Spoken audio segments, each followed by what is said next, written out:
Animation industry से जुड़े 41 साल के शख्स ने मुंबई के एक 5 सितारा होटल के टॉयलेट में फांसी लगाकर आत्महत्या कर ली। इतना ही नहीं, आत्महत्या से पहले एनिमेटर ने अपनी कंपनी की वेबसाइट पर अपने इस आखिरी कदम के पीछे की वजह और पत्नी के नाम आखिरी संदेश लिखकर अपलोड कर दिया।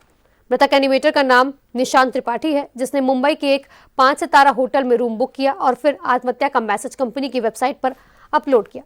इस दौरान कोई होटल का कमरा न खोले, इसके लिए दरवाजे पर डू नॉट डिस्टर्ब का साइन बोर्ड भी लगा दिया। घटना तब सामने आई जब मृतक की मां ने पुलिस को शिकायत की और उनकी शिकायत के आधार पर एयरपोर्ट पुलिस ने मृतक निशांत की पत्नी के खिलाफ बीएनएस की धारा 108 के तहत एफआईआर दर्ज कर जांच शुरू कर दी है।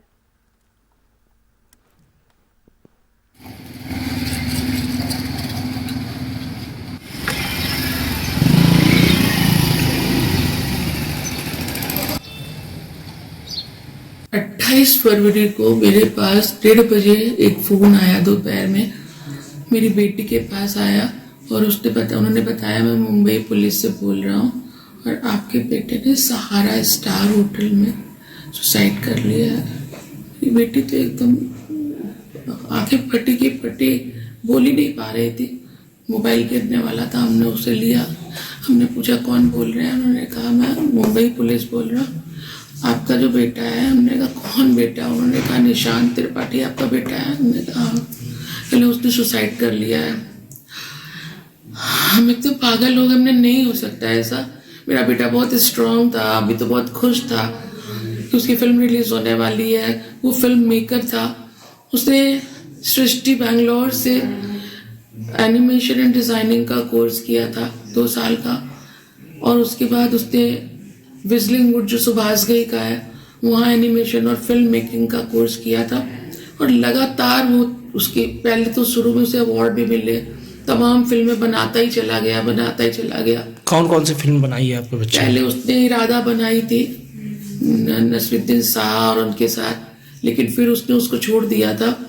बहुत सारी बनाई, मारक बनाई, इधर पालिका पिल्ला बनाया, तमाम डॉक्यूमेंट्रीज बनाई, बहुत सारी चीजें की और वो बहुत खुश था। लेकिन असल में क्या हुआ, गलती मेरी थी। हमने उससे कहा बेटा शादी के पीछे हम पड़े हुए थे। एक लड़की अपूर्वा पारिक उसकी जिंदगी में आई और उसके दोस्त की पार्टी में मिली थी और उसने कहा कि मम्मी ये लड़की हमें ठीक लग रही है, आप देख लीजिए। हम मिले तो हमें लगा बड़ी मुश्किल से तो इससे किसी को समझाया। हमने कहा ठीक है बेटा। हालांकि वो लड़की हमको थोड़ा बनावटी अजीब सी लग रही थी, लेकिन हमने कहा चलो ठीक है। शादी हो गई। शादी के बाद वो तो कुछ भी नहीं लेके आई थी, टूथब्रश भी लेके नहीं आई थी, एक सिंगल कपड़ा भी। तो हमें थोड़ा सा अजीब सा शक हुआ कि चलो हम तो दहेज के खिलाफ है, हमें कुछ नहीं चाहिए था, लेकिन ऐसा थोड़ी कोई होता है कि एक नाइटी भी ना लेके आए। दूसरे दिन से उस लड़की ने इतना ज्यादा, पहले ही दिन दूसरे दिन सुबह उसने ये सब सामान हमें चाहिए तो लेके आए, चलो 40-50 हज़ार के नाइटी। क्या वो अनमैरिड थी या मैरिड थी पहले से? एक्चुअली 2-3 दिन बाद हमें पता चला कि आपने जैसे शादी की है, उसकी ऑलरेडी एक शादी हो चुकी है, तलाक हो चुका है, 12 साल से उसे प्यार करती थी और उसके बाद भी वो किसी ना किसी से बहुत सारे। मैडम, जो आपके बेटे ने सुसाइड की उसका मुख्य कारण क्या रहा है, किसकी वजह से सुसाइड की है? मेरे बेटे ने सुसाइड नोट लिखा है। उसने वेबसाइट में वो 3 दिन उस होटल में रुका है और 3 दिन उस कोशिश करता रहा कि हम सुसाइड कर लें, कैसे करें, क्या करें। मेरा बेटा तिल तिल करके मर रहा था और उसकी एक वजह सिर्फ और सिर्फ उसकी पत्नी थी, जिसने उसको इतना मानसिक, शारीरिक, आर्थिक रूप से इतना तोड़ दिया था, बर्बाद कर दिया था।